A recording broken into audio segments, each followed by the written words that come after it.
আমরা এই সামান্য শীতেই হাঁপিয়ে উঠছি, তাই না? একটু ঠান্ডা পড়লেই আমরা কাঁথা খুঁজি, আগুন খুঁজি।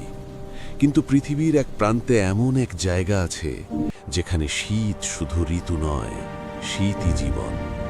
এই জায়গার নাম সাইবেরিয়া, রাশিয়ার বিশাল এক বরফের রাজ্য, যেখানে শীত নামে -50 ডিগ্রি পর্যন্ত, আর বরফই হয়ে ওঠে মানুষের প্রতিদিনের সঙ্গী। এখানে নিঃশ্বাস নিলেই মনে হয় ফুসফুস জমে যাচ্ছে, কথা বললেও শব্দ যেন বাতাসে জমে যায়। নীরবতাও এখানে বরফে ঢাকা। তবুও এই বরফের রাজ্যেই বাস করে মানুষ। কাঠের ঘর, বরফে ঢাকা ছাদ আর ধোঁয়া ওঠা চিমনির ভেতর চলে জীবনের নীরব যুদ্ধ। শিশুরা এখানে খেলতে শেখে বরফের সঙ্গে।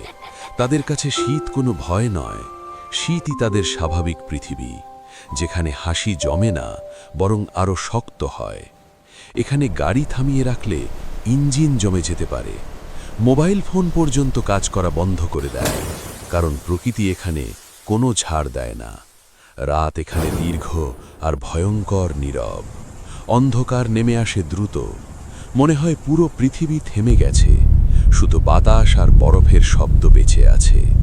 তবুও মানুষ বেঁচে থাকে, আগুন জ্বালায়, গল্প বলে, আর শিখে নেয় প্রকৃতির সঙ্গে লড়াই নয়, সহাবস্থানই টিকে থাকার উপায়।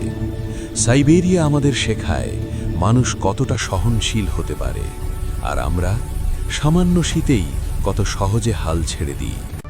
বরফে ঢাকা এই পৃথিবী শুধু শীতের গল্প নয়, এটা মানুষের টিকে থাকার গল্প। এই হলো সাইবেরিয়া, যেখানে শীতই জীবন।